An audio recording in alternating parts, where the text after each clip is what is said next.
Broadcasting Region 1. Region 1. This is BBS. Bicol Broadcasting Systems Incorporated. DWLV 91.9 MHz. Your news and music stations. BBS. Basta Bareta. Sigurado.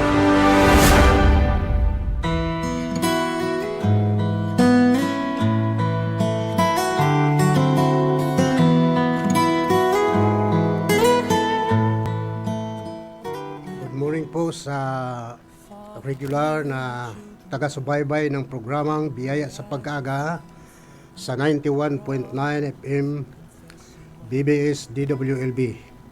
Ako po si Pastor Lindo ng Naga City Church of Christ. Sa technical po ay kasama natin si Sir Stephen Pabis. So good morning everyone. Bago tayo magsimula, tayo muna po ay manalangin. Aming Diyos, salamat po sa umaga ito, Panginoon, sa dakilang bagay, sa biyaya at pag-ingat mo sa amin. Sa umaga ito na ikaw po ang nag-ingat sa aming buhay sa buong magdamag na ito, Panginoon. Salamat o Diyos sa oras na ito na ito po ay isang pagkataon na binigay mo sa bawat isa upang kami po ay makapagbahagi ng inyong mensahe sa pamamagitan ng radyo ito, Panginoon. Dakilang Diyos, salamat po. Dinadalain ko po na patnubayan po kami bagay mga makikinig sa oras ito, Panginoon. Ingatan mo rin po sila. Thank you, Lord, for this morning. Ikaw po ang nagbigay sa amin ng kalakasan. Ito pong aking dalangin sa pangalan ni Jesus. Amen. Habang po ay papalapit na ang December 25, na ito po talaga ang sineselebrate ng buong bansa. December 25 ay naging busy ang lahat. Busy sa mga schedule o sa lahat ng gawain. Kami po ay busy din almost every day. Mamaya ay pupunta ko doon sa isang lugar mamayang 8 o 9 o'clock. Okay, 9 o'clock. Sapagkat merong isang bagay na puntahan. And then bukas ay isang Christmas party ng mga youth. Bukas sa gabi sa Naga City Church of Christ. And then sa Sabado naman ay merong joint Christmas party ng mga kalalakihan at mga kababaihan sa simbahan. Then Sunday of course ay dapat tayo nasa loob ng simbahan. And then Monday, meron tayong Faith Biblical Pastors and Leaders Fellowship.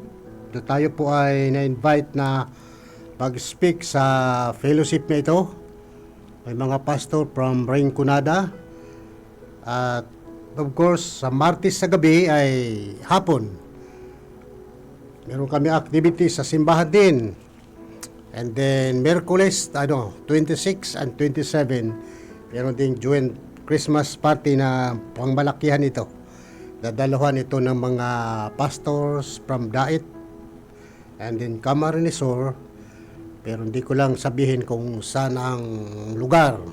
Pero ito po'y magbibiyahe mula rito hanggang doon sa lugar na yun, baka mga 2 hours or more than, less than 2 hours. Kaya po, ay talagang sabi ko nga po busy po ang panahon na ito habang papalapit na po ang December 25 sapagkat ang December 25 yun na ang parang sabay-sabay na celebration ng Christmas. So ngayon pong umaga ang ating mensahe po na matagpuan po natin dito sa tinatawag sa Lucas 2:20. Lucas 2:20. Ang sabi po rito, umalis ang mga pastol na nagpupuri. Umalis ang mga pastol na nagpupuri sa Diyos at nagpapahayag ng kanyang kadakilaan dahil sa lahat ng narinig nila at nakita na yaon sa ibinalita sa kanila ng anghel. So ngayong umaga mga kapatid, mga kaibigan, mga taga-subaybay sa programang ito, ngayon po ay December at napapanahon pa rin naman na ang mga topic ay Christmas, about Christmas. Pag-usapan natin ngayong umaga, ang ating topic ay Christmas Everyday. Christmas Everyday. Ang Christmas ay araw-araw. Christmas can be celebrated everyday. Ang Pasko po ay pwede nating i-celebrate araw-araw. At sapagkat tulad ng sinabi natin, Christmas everyday, sapagkat ang Christmas ay ang pinaka tumbok nito, walang iba kundi ang ating Panginoong Hesukristo. Appreciating the true meaning of and purpose of the birth of Christ will compel us to live out its principles day by day. Ang pagpapahalaga o di kaya to understand fully sa tunay na kahulugan at layunin ng pagkabuhay nung kapanganakan ni Kristo, kapanganakan ng bata doon sa sabsaban, ay isang dapat ipamuhay natin, sikapin natin maipamuhay ang ganitong prinsipyo araw-araw. So, ito po ang importante sa atin. Ibig sabihin, kung ano yung ating pinaniwalaan, yun po ang ating ipamumuhay. Matapos po makita ng mga pastol, ang ibig sabihin ng pastol, madyay o di kaya mga pantas. Pagkatapos po ng makita ng mga pastol ang bata sa sabsaban, at sinabi kay Maria at Jose ang kanilang nakita at narinig mula sa sinabi ng anghel tungkol sa bata. So dito po ay pagkatapos na kanilang sinabi kay Maria at kay Jose ang kanilang nakita, sila po ay umuwi na masaya. Masaya sila at may bagong pag-asa. Sa kanilang kasayahan ay ramdam nila ang bagong pag-asa at layunin dahil ang kanilang karanasan sa unang Pasko ay kanilang pinagtitibay sapagkat kinoconsider nila ito ay isang pinakadakilang gabi sa kanilang buhay.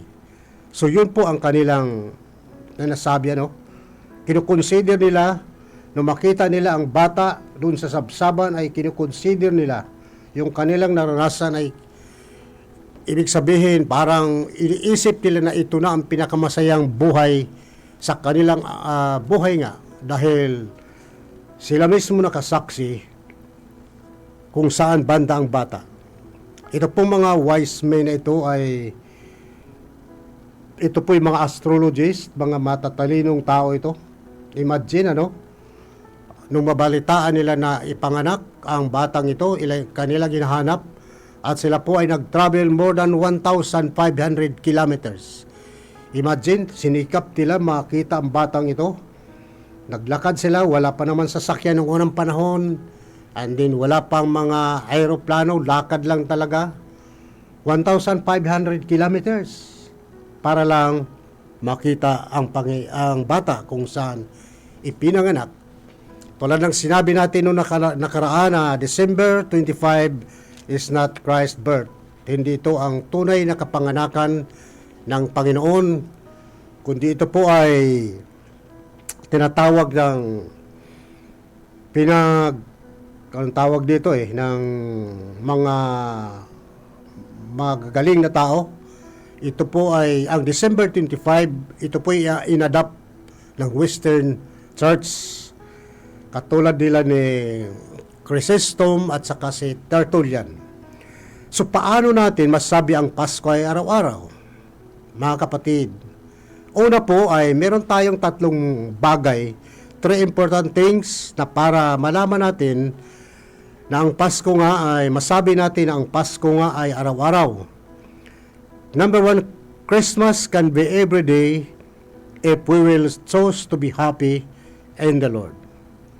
Ang Christmas po ay araw-araw kung pipiliin natin na tayo po ay masaya sa Panginoong Jesucristo. Kung hindi ka masaya, masayang yung Christmas mo. Kahit na marami kang regalong matanggap, kung hindi ka naman masaya, hindi yan tunay na Pasko. Ang tunay na Pasko, may regalo ka o wala, may matanggap kang material na bagay from your friends o di kaya kanino pa man, pag nasa Panginoon ka, ay masaya ka na dahil mas importante si Kristo sa ating buhay. Tulad ng sinabi ko na the object of Christmas is not about money. It's not about things. It's not about material things, but about Jesus Christ. So ang mga pastol po ang mga pastol ang nakakita sa unang Pasko. Kaya nga tinawag itong Pasko sapagkat ipinanganak ang ating Panginoon. Sila po ang nakita sa unang Pasko, sila po ay tunay naging masaya. Diba? Sabi dito, umalis ang mga pastol nagpupuri sa Diyos at nagpahayag ng kanyang kadakilaan dahil sa lahat ng narinig nila at nakita na ayon sa ibinalita sa kanila ng anghel. So ang kanilang kasayahan po ay resulta ng kanilang pananampalataya na tinupad ng Diyos ang kanyang pangako sa kanyang bayan. So ang kagalakan dahil sa Panginoon ay isang magandang bagay na dapat nating ipamuhay sa ating buhay araw-araw. Kaya nga, sabi rito sa Lucas, meron dito sabi sa GC, ano yung sinabi natin na tinupad? Masaya sila sapagkat tinupad ng Diyos ang kanyang mga pangako dahil isilang, sabi rito, sapagkat isinilang ngayon sa bayan ni David ang inyong tagapagligtas, ang Kristong Panginoon. Ito ang palatandaan, matagpuan niyo ang isang bata, isang sanggol na nababalot sa lampin at nakahiga sa sabsaban. Sumasaya sila.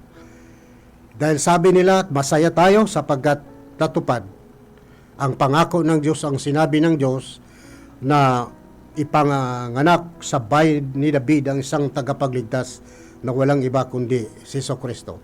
Kaya nga mga kapatid, kung hindi pinanganak ang Panginoon, sabi ng iba, kung hindi pinanganak ang Panginoon, may Christmas ba kaya? Anyway, lahat naman ito ay nasa plano ng Panginoon Lahat ng mga bagay ay nasa plano ng Panginoon. So, paano natin ipamuhay o di kaya araw-araw? Paano natin ipamuhay araw-araw ang mga bagay na ito, mga kapatid? So, una dapat tayo po ay may nagtitiwala sa Diyos. Malakas ang ating pananampalataya. At namuhay tayo na may kapayaan. Live in a peaceful life. Sapagkat meron tayong Kristo sa ating mga buhay. Kaya purihin po natin ang ating Panginoong Jesucristo sapagkat siya po ay napakabuti sa ating mga buhay. Merong mga taong hindi naniniwala sa Christmas at hindi rin sila nagse-celebrate ng Christmas. Sapagkat hindi nga sila naniniwala, paano sila mag-celebrate ng Christmas na hindi nga sila naniniwala na si Kristo ay tunay na Panginoong Hesus. Pangalawa po mga kapatid, Christmas everyday. Christmas can be everyday if we will commit to serve and worship the Lord. Christmas can be everyday if we will commit to serve and worship the Lord. Ito po isa pang magandang karanasan ng mga pastol o di kaya mga pantas. Sapagkat sa unang Pasko ay ang kanilang pagsamba sa Diyos. Diba sabi binasa natin sa verse 20, nagpupuri sa Diyos at nagpapahayag ng kanilang kadakilaan. Nagpupuri, ibig sabihin nagpupuri, nag-worship, nagsamba sila sa Panginoon. Tingnan natin yung mga pantas ito, yung mga magi na ito, nung sila'y dumating, doon sa tatlong bagay Tatlong bagay ang kanilang ginawa, kaya nga bakit tinawag itong mga magi, bakit tinawag itong mga wise men, sapagkat una, hinahanap nila ang Diyos. Pangatlo ay nung mahanap nila, nagsamba, sinamba nila ang Diyos. Pangatlo, aside na sila ay nag-worship sa Panginoon, sila ay nagbigay ng regalo. At hindi sila nag-exchange gift tulad ng ating ginagawa na tayo ay merong tinatawag na exchange gift. So ito yung tatlong bagay. Kaya nga tinawag sila mga pantas, mga matatalinong tao. Hindi sila mga kings. Sabi ng iba, mga kings na ito. Hindi po sila kings, kundi sila mga wise. Bakit tinawag sila mga wise? Sapagkat hinahanap nilang Panginoon, nagsamba sila sa Panginoon, at sila po ay nagbigay ng gift sa ating Panginoong Jesucristo. So masaya sila po. Masaya sila habang sila po ay nandoon sa bata. Sabi nga doon sa verse, and they worship Him. Hindi sinabing worship them. Hindi kasama si Maria ang kanilang sinamba, kundi sabi ng talata, they worship Him. Pag sinabing Him, si Kristo ang tinutukoy doon, not Mary. Sapagkat kung kasama si Mary na kanilang sinamba, dapat sinasabing they worship them. Pag sinabing them ay parami kundi they worship Him. Yun po ang dahilan, mga kapatid. Yun po ang dahilan kung bakit tayo po ay pumupunta sa simbahan every Sunday o di kaya iba pang mga activity. Ito ang dahilan kung bakit tayo pumupunta sa Panginoon para magsamba, sapagkat hindi lang araw ng linggo, kundi everyday para maipakita natin sa araw-araw ay Pasko. Araw-araw ay Pasko kung tayo po ay nag-commit na tayo maglingkod sa ating Panginoon. So ito pong mahalagang bagay na ito na dapat nating maintindihan. Kaya dapat ugaliin natin sa pakikinig o di kaya makinig at mag-aral ng salita ng Diyos. Kasi ngayong panahon ay ilan na lamang, lalo na sa mga kabataan, minsan ay kulang na sila sa time nagmagbasa ng salita ng Diyos. Karamihan ngayon ay cellphone. Noong unang panahon, walang cellphone. Ang tao ay may time manalangin sa Panginoon. Noong unang panahon, walang cellphone. Ang tao may time pagbasa ng Bible. Pero ngayong panahon na may cellphone, kulang na ang tao sa pagbabasa, lalo na sa ating mga kabataan. So, ito po ay makita natin dito na Christmas everyday. Patunay lamang na ang Pasko ay araw-araw. Kung ikaw ay masaya sa Diyos. Pangalawa, kung tayo po ay nagsamba at nagpupuri sa Panginoon. Kaya dito po, nung makita ng mga pastor na ito, ng bata ay nakahiga doon sa Sabsaban, doon sa Bethlehem, masaya po sila. At sila'y nagpatira pa at sila ay nagsamba. Sinamba nila ang batang ito. Kung bakit, alam nyo, kung tutuusin, bata pa yon, sila'y matatanda na. Pero bakit sinamba nila yung bata? Sapagkat rinirespeto nila ang ating Panginoon Kristo na ipinanganak doon sa Bethlehem.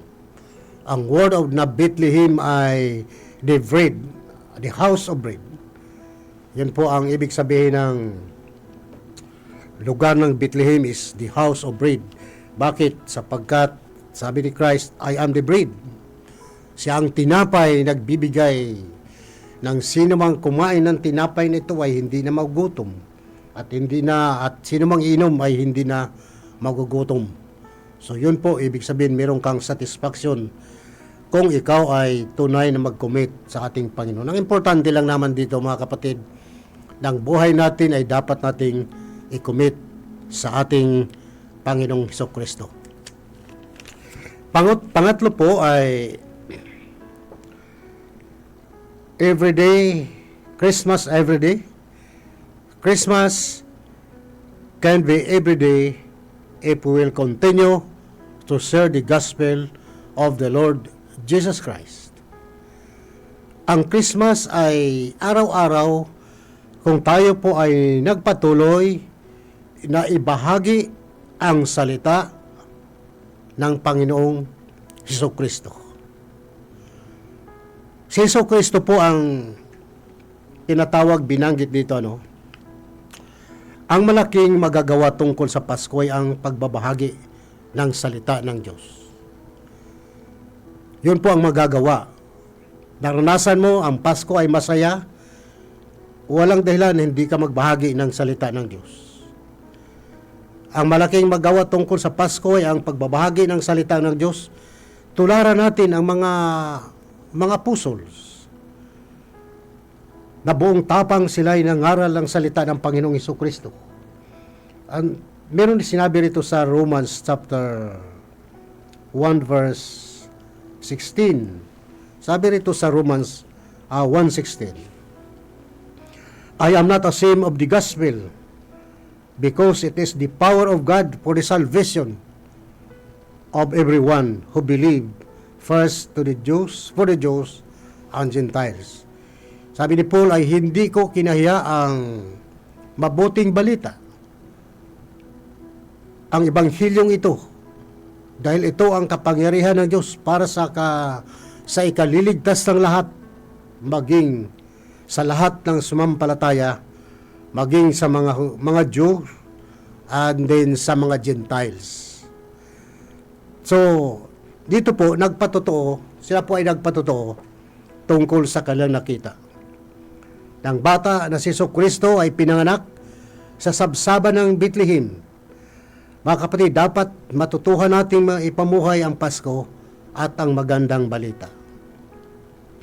Kaya sa araw-araw po ng ating buhay, dapat maging masaya po tayo.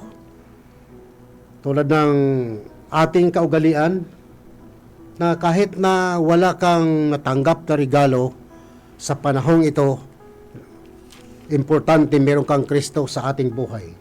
Sabi po rito, umalis ang mga pastol, nagpupuri sa Diyos at nagpapahayag ng kanyang kadakilaan dahil sa lahat ng narinig nila at nakita ayon sa ibinalita sa kanila ng anghel. So ito po yung pinaka-importante sa lahat. Anghel ang nangusap sa kanila Yung anghel ang nangusap sa kanila na ito ang sabi ng Panginoon, so kanila din namang sinusunod. So mga kapatid at mga taga-subaybay, sa araw na ito, sa araw-araw ng ating buhay, ngayon po ay December, ano ba ang ating may bigay sa Panginoon? Tayo po ay nag-expect ng magandang regalo. Lahat naman tayo ay nag-expect Pero kahit wala kang matanggap, ang importante, meron kang Kristo sa buhay natin. That is Christmas. Kung meron kang Kristo sa buhay at masaya ka, ikaw ay namuhay sa kabila ng kahirapan, yan po ay Pasko.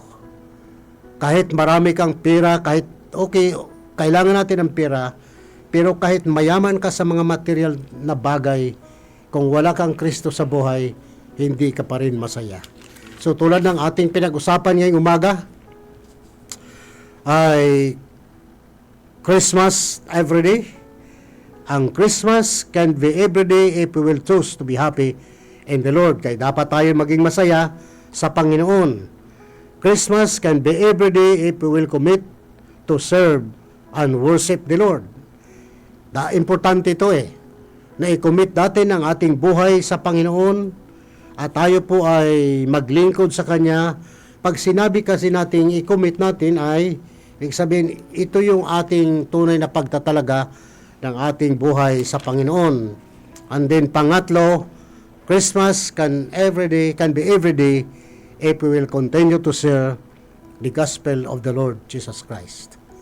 So, mga kapatid, huwag tayong mawala ng pag-asa.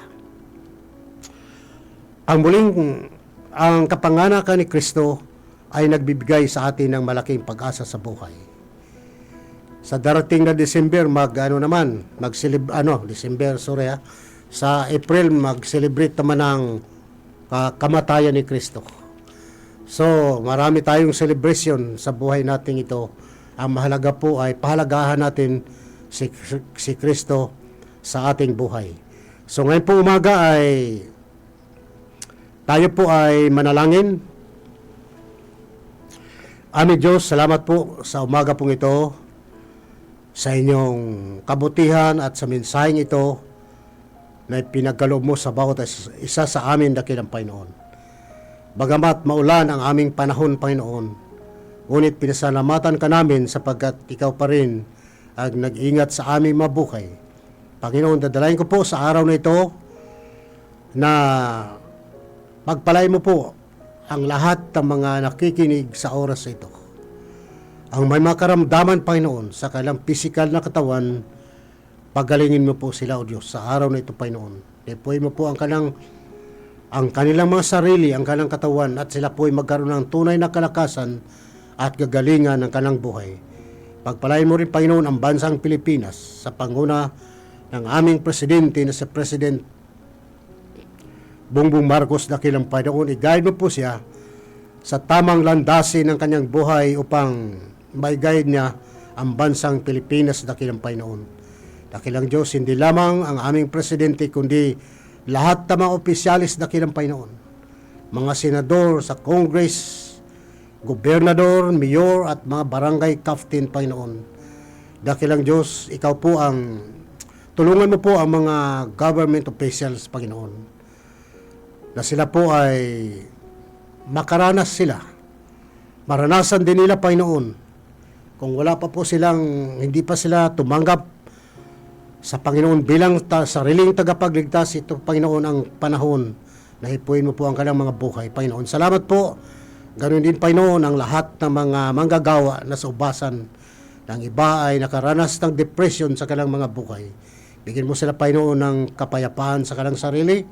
Ang mga nagpapastor, Panginoon, na marami pong pangailangan, dakilang Panginoon, ingatan mo sila.